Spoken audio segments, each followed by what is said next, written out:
할렐루야. 오늘은 2025년 3월 26일 수요일입니다. 사순절을 보내며 우리 각자에게 주시는 하나님의 부르심에 귀 기울이는 은혜로운 이 새벽이 되기를 기원합니다. 오늘 우리가 나눌 본문은요. 누가복음 15장 11절로 32절의 말씀입니다. 누가복음 15장 11절로 32절의 말씀을 우리 찾아서 함께 읽고 나누겠습니다.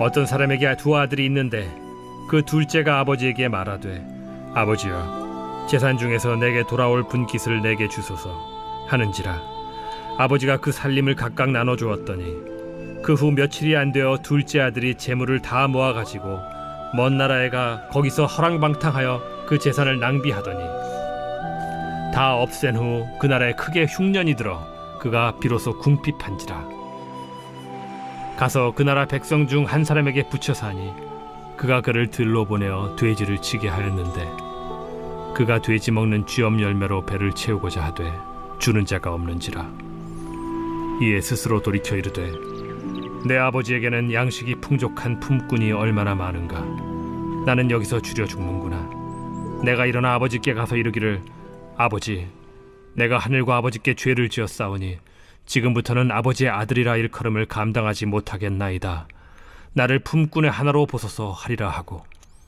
이에 일어나서 아버지께로 돌아가니라 아직도 거리가 먼데 아버지가 그를 보고 측은히 여겨 달려가 목을 안고 입을 맞추니 아들이 이르되 아버지 내가 하늘과 아버지께 죄를 지었사오니 지금부터는 아버지의 아들이라 일컬음을 감당하지 못하겠나이다 하나 아버지는 종들에게 이르되 제일 좋은 옷을 내어다가 입히고 손에 가락지를 끼우고 발에 신을 신기라 그리고 살찐 송아지를 끌어다가 잡으라 우리가 먹고 즐기자 이 내 아들은 죽었다가 다시 살아났으며 내가 잃었다가 다시 얻었노라 하니 그들이 즐거워하더라 맏아들은 밭에 있다가 돌아와 집에 가까이 왔을 때 풍악과 춤추는 소리를 듣고 한 종을 불러 이 무슨 일인가 물은데 대답하되 당신의 동생이 돌아왔음에 당신의 아버지가 건강한 그를 다시 맞아들이게 됨으로 인하여 살찐 송아지를 잡았나이다 하니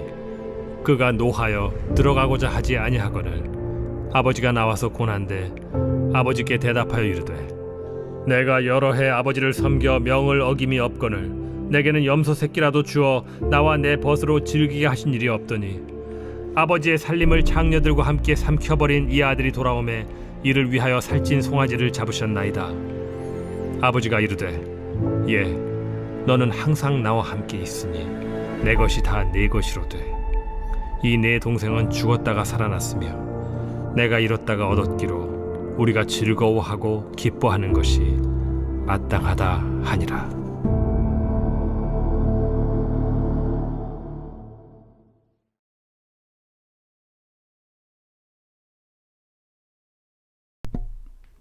오늘 본문은 우리가 너무나도 잘 아는 본문입니다.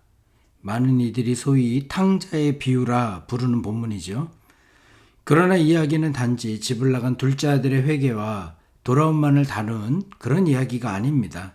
이 비유는 집안에 있었지만 여전히 아버지의 마음을 몰랐던 큰아들 그리고 두 아들을 향해 끝까지 기다리시고 포기하지 아니하신 아버지의 사랑까지 모두 아우르는 우리 모두를 위한 이야기를 할 것입니다. 이 새벽 하나님의 말씀이 우리의 삶의 자리를 비추기를 원합니다. 먼저 이 비유를 이해하기 위해선 앞서 어제 나눴던 말씀을 기억해야 됩니다. 이 비유가 주어진 배경은 누가복음 15장 1절로 2절로부터 시작된 겁니다. 예수님께서 세리와 죄인들과 함께 식사자리에 앉아 있게 되시자 바리새인들과 서기관들이 수군거리며 불편해했던 것을 여러분 기억하실 겁니다. 그들은 경건함을 자처하며 죄인들을 가까이 하는 예수님의 태도를 비난했던 겁니다. 그들은 죄인이라는 범죄에 있는 사람들과 거리를 두는 것이 거룩함이라고 생각했고 스스로는 하나님의 은혜가 필요 없다라고 여겼습니다. 그런 이들에게 예수님은 세 가지 비유를 해주신 겁니다. 잃은 양의 비유, 잃은 드라크마의 비유, 그리고 오늘 본문에 잃은 두 아들의 비유를 해주신 것입니다. 이를 통해서 하나님 아버지의 마음을 풀어놓으셨습니다. 하나님은 죄인을 정죄하기보다 회복시키시며 멀리 있는 자를 찾기 위해 기꺼이 먼저 다가가시는 분이라는 사실을 강조하고 있는 것입니다. 그렇게 오늘 본문은 단순한 도덕적 교훈의 이야기가 아니라 우리 모두가 말씀 앞에서 스스로에게 던져야 할 질문을 포함하고 있다 할 것입니다. 나는 지금 어디에 있는가? 혹시 집을 떠난 둘째 아들처럼 하나님의 뜻을 외면하고 내 방식대로 살며 영적으로 멀어져 있지는 않은가? 아니면 집안에 있지만 기쁨도 없고 은혜도 없이 형식적인 순종만 하고 있는 큰아들의 모습이 내 모습은 아닌가? 라고 질문하고 있는 것입니다. 이 새벽 하나님의 말씀이 우리 각자에게 이 질문을 던지고 있습니다. 너는 지금 어디에 서 있는가? 이 질문 앞에 정직하게 서서 확인하는 시간 되길 바랍니다. 예수님께서는 오늘 본문에서 한 아버지와 두 아들의 이야기를 들려주십니다. 이 이야기의 중심에는 아버지에게서 떠난 둘째 아들의 선택과 그가 경험한 철저한 무너짐, 그리고 거기에서 시작된 회개의 여정이 있습니다. 둘째 아들은 아버지에게 상속을 요구합니다. 이 요청은 단순히 재산을 요구한 것이 아니라 아버지와의 관계를 끊고 싶다는 뜻입니다. 당시 유대 사회에서 상속은 아버지가 돌아가신 후에나 가능했습니다. 그런데 지금 살아계신데도 불구하고 유산을 요구한 것은 아버지가 죽었으면 좋겠다 혹은 아버지와의 관계를 끊고 싶다라는 심각히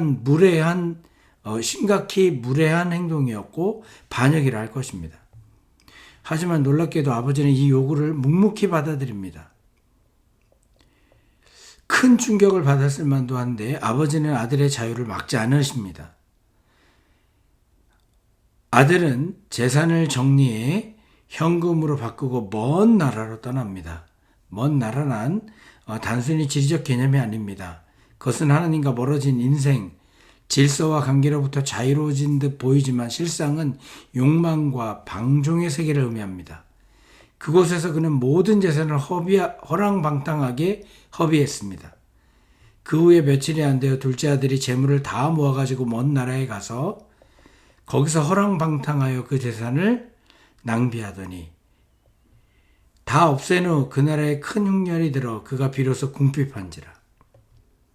마침내 그는 유대인이라면 상상도 못할 돼지치는 일을 하게 됩니다.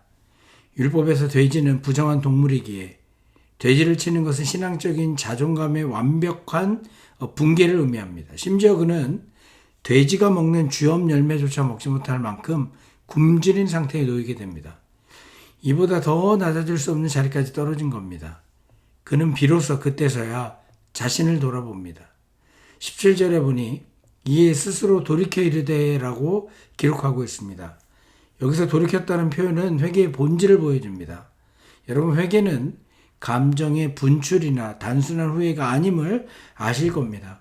회개는 자신이 누구였는지를, 어디서 떠나왔는지를 기억하는 것이라 할 겁니다. 이에 스스로 돌이켜 이르되 내 아버지에게는 양식이 풍족한 품꾼이 얼마나 많은가. 나는 여기서 주려 죽는구나. 그는 깨달았습니다. 아버지의 집이야말로 자신이 진정으로 있어야 할 곳임을 그는 깨달은 것입니다. 그리고 그는 아버지께 돌아가기로 결심합니다. 그리고 마음속으로 고백할 준비를 합니다. 내가 일어나 아버지께 가서 이르기를 아버지, 내가 하늘과 아버지께 죄를 지었사오니 지금부터는 아버지의 아들이라 일컬음을 감당하지 못하겠나이다. 나를 품꾼의 하나로 보소서 하리라 하고. 그 고백은 단지 말로 그치지 않았습니다. 그는 일어나 자신의 처지를 안고 두 다리로 아버지께로 향합니다. 이는 신앙의 중요한 변화입니다. 깨달음이 행동으로 이어질 때 진정한 회개의 여정이 시작되는 것입니다. 우리도 둘째 아들과 같이 하나님을 떠나 자신의 뜻대로 살고 있지는 않습니까? 하나님을 떠난 존재는 창조주를 떠나 있기에 결국 허무와 절망을 경험할 수밖에 없는 겁니다. 우리가 그 자리에 있다면 반드시 아버지의 집을 떠올리고 회개하는 자리로 나가야 될 것입니다. 이 사순절 시기에 우리가 얼마나 멀리까지 가 있는지를 정직하게 바라보며 다시금 그분의 품으로 돌아가는 은혜가 우리 가운데 있기를 바랍니다. 둘째 아들이 비참한 모습으로 집을 향해 걸어올 때 그의 마음은 온통 두려움과 후회로 가득 차 있었을 것입니다. 그는 혹시 아버지가 자신을 외면하거나 용서하지 않고 쫓아내지는 않을까 염려하며 발길을 내딛었을 것입니다. 자신이 준비한 회개의 말들을 마음속에 수없이 되뇌이며 어쩌면 눈물과 함께 떨리는 마음으로 돌아왔을지 모릅니다. 하지만 놀랍게도 아버지는 그런 아들을 꾸짖지 않습니다. 오늘 본문은 이렇게 말합니다. 이에 일어나서 아버지께로 돌아가니라. 아직도 거리가 먼데 아버지가 그를 보고 측은히 여겨 달려가 목을 안고 입을 맞추니. 이 한 구절에 아버지의 마음이 다 담겨 있습니다. 당시 유대사회에서 연로한 아버지가 달려간다는 것은 체면을 벗어나는 일이며 굉장히 이례적인 일입니다. 그러나 아버지는 그 모든 체면과 관습을 다 내려놓고 아들이 아직도 멀리 있을 때 달려갑니다. 이는 오랜 시간 아버지가 매일같이 문 밖을 내다보며 아들이 돌아오기만을 기다리고 있었다는 뜻입니다. 단순한 기다림이 아닌 간절한 기다림이었습니다. 그리고 아버지는 아들이 준비한 말을 다 들으면서 그를 끌어안고 입을 맞춥니다. 그 입맞춤은 용서의 상징일 뿐만 아니라 관계 회복의 선언이었습니다. 아버지는 아들의 외모, 냄새, 실패 흔적 같은 것을 전혀 중요하게 여기지 않았습니다. 그저 아들이 돌아왔다는 사실 하나만으로도 충분히 기뻐했던 것입니다. 그리고 종을 불러서 얘기합니다.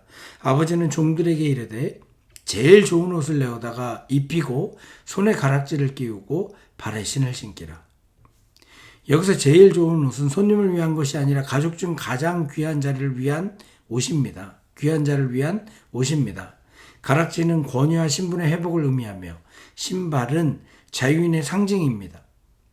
즉 아버지는 단지 아들을 용서한 것이 아니라 그 아들의 지위와 존엄을 완전히 회복시켜 준 겁니다. 그리고는 살찐 송아지를 잡아 잔치를 엽니다.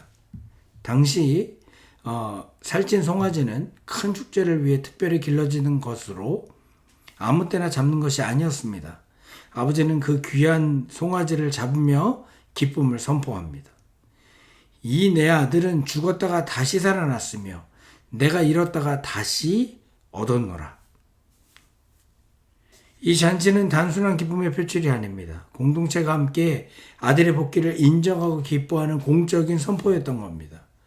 하나님께서 죄인을 용서하실 때 그것은 은밀한 내면의 일이 아니라 하늘의 기쁨이 되어 천사들이 함께 노래하는 일이 된다는 것을 여러분 기억하십시오. 이 사순절 시기 우리는 다시금 아버지의 환대를 마음에 되새겨야 될 것입니다. 하나님은 우리가 아직도 멀리 있을 때 달려오시는 분입니다. 조건이 아니라 관계로 회개 이전의 사랑으로 우리를 안아주시는 분입니다. 지금도 여전히 그 사랑으로 우리를 기다리시고 다시 품에 안기를 바라시는 하나님의 마음을 기억하게 되기를 바랍니다. 작은 아들이 돌아와 아버지 집에 기쁨이 찬 그 시각, 밭에서 일을 마치고 돌아온 큰 아들이 들려오는 음악 소리와 춤추는 소리에 의아해 합니다. 무슨 일인지 몰라 종을 불러 묻고 종으로부터 동생이 돌아왔다는 사실과 그로 인해 아버지가 잔치를 벌이셨다는 소식을 듣습니다. 이 소식의 28절에 보니 큰아들은 크게 노하였다라고 기록합니다. 동생의 돌아옴이 그에게는 기쁨이 되지 못한 겁니다. 그는 집으로 들어가지 않겠다고 버팁니다.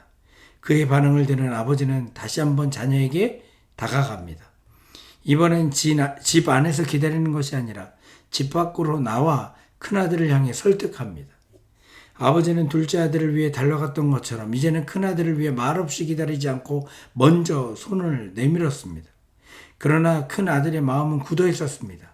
그는 아버지를 향해 불만을 쏟아냅니다.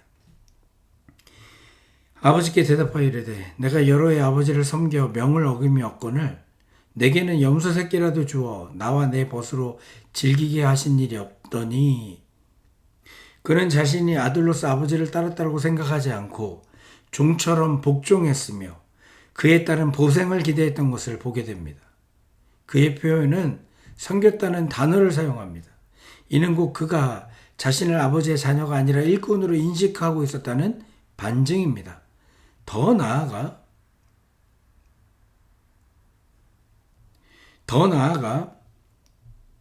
동생에 대해 말할 때 이 아들, 영어로 보면 this son of yours, 당신의 아들이라 지칭합니다.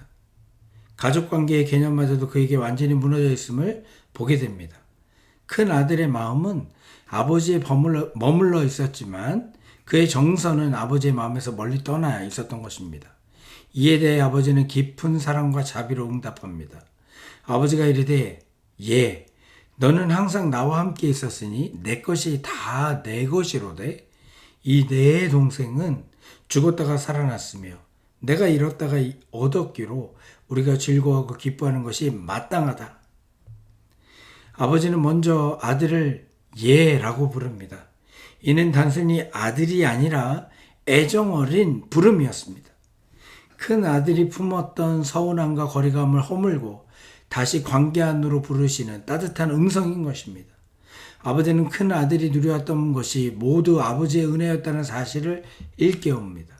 그가 바라던 염소 새끼보다 훨씬 더 많은 것을 늘 함께 누리고 있었음을 알려주며 그것을 통해 그의 시야를 열어주려고 하신 겁니다. 그리고 아버지는 다시 한번 내 동생이 돌아왔다라는 것을 말하며 관계의 회복을 촉구합니다. 큰아들은 동생을 지워버리려 했지만 아버지는 오히려 그를 다시 공동체 안으로 끌어당기신 겁니다. 기쁨의 잔치는 둘째 아들을 위한 것이지만 그것은 결국 온 가족이 함께 참여해야 될 회복의 잔치임을 아버지는 강조했던 겁니다. 큰아들의 진짜 문제는 동생의 귀환 때문이 아니었습니다. 그것은 아버지의 기쁨에 공감하지 못하는 마음, 곧 자기가 누려왔던 은혜를 당연하게 여기며 다른 이들의 회복을 불편하게 느끼는 다친 마음이었다 할 것입니다. 이것은 예수님 당시 바리새인들의 태도와 정확히 맞닿아 있었습니다. 그들은 겉으로는 하나님께 충성하고 있었지만 회개한 죄인을 향한 하나님의 마음을 이해하지 못했고 그들의 회복을 함께 기뻐하지도 못했던 것입니다. 우리도 큰아들과 같은 모습으로 있지는 않은지 오늘 새벽 스스로를 돌아볼 수 있게 되길 바랍니다. 하나님께 받은 은혜를 당연히 여기며 누군가의 회복 앞에 질투하거나 정죄의 마음을 품고 있지는 않습니까? 하나님 아버지의 기쁨에 나도 함께 동참하고 있는지 이 새벽 깊이 묵상해 보게 되길 바랍니다. 이 비유는요, 다른 예수님의 비유와는 달리 명확한 결말이 없습니다. 큰 아들이 아버지의 설득을 받아들여 잔치에 들어갔는지, 아니면 집 밖에 있었는지 우리는 알 수 없습니다. 예수님이 일부러 결론을 남기지 않으셨던 것 같습니다.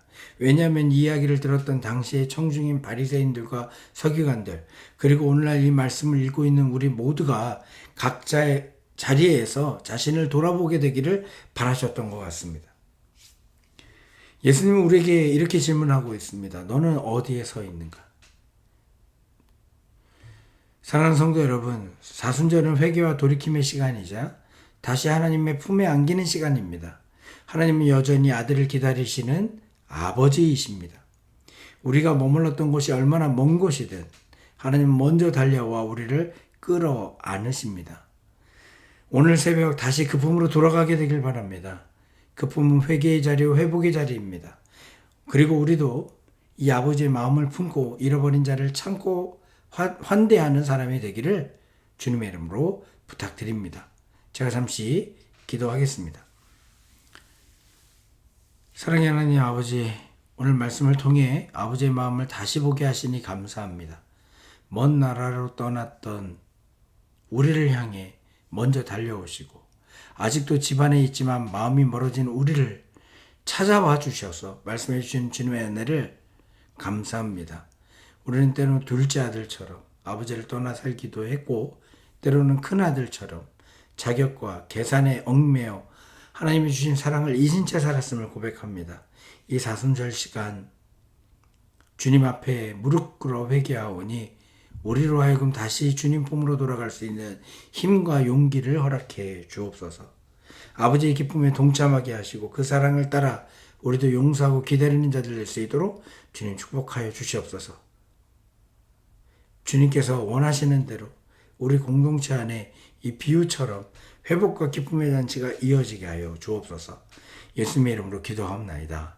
아멘. 주기도문으로 새벽 말씀 나눔을 마치겠습니다. 하늘에 계신 우리 아버지여, 이름이 거룩히 여김을 받으시오며 나라의 임하옵시며 뜻이 하늘에서 이룬 것 같이 땅에서 이루어지이다. 오늘날 우리에게 일용할 양식을 주옵시고 우리가 우리에게 죄진 자를 사하여 준 것 같이 우리 죄를 사하여 주옵시고 우리 시험에 들게 하지 마옵시고 다만 악에서 구하옵소서. 대개 나라와 권세와 영광이 아버지께 영원히 있사옵나이다. 아멘. 이 시간 우리 잠시 기도하는 시간 같습니다. 하나님 아버지의 조건 없는 사랑을 깊이 깨닫고 회개의 자리로 나가는 우리가 되게 해달라고 기도하시고 종의 마음이 아닌 자녀의 마음으로 하나님을 섬길 수 있게 해달라고 기도하시며 돌아오는 이들을 판단하지 않고 기쁨으로 환영하는 우리 공동체가 되게 해달라고 교회를 위해서 기도하시고 사순절을 보내며 우리 안에 묻혀있던 자기의 의를 내려놓고 은혜로 살아가는 우리가 되게 해달라고 기도할 수 있는 이 새벽이 되기를 바랍니다. 오늘도 주님은 우리와 함께 하십니다. 주의 동행을 언제나 기쁨으로 맞이하는 새벽 오늘이 되기를 기원합니다. 잠시 기도하는 시간 갖도록 하겠습니다.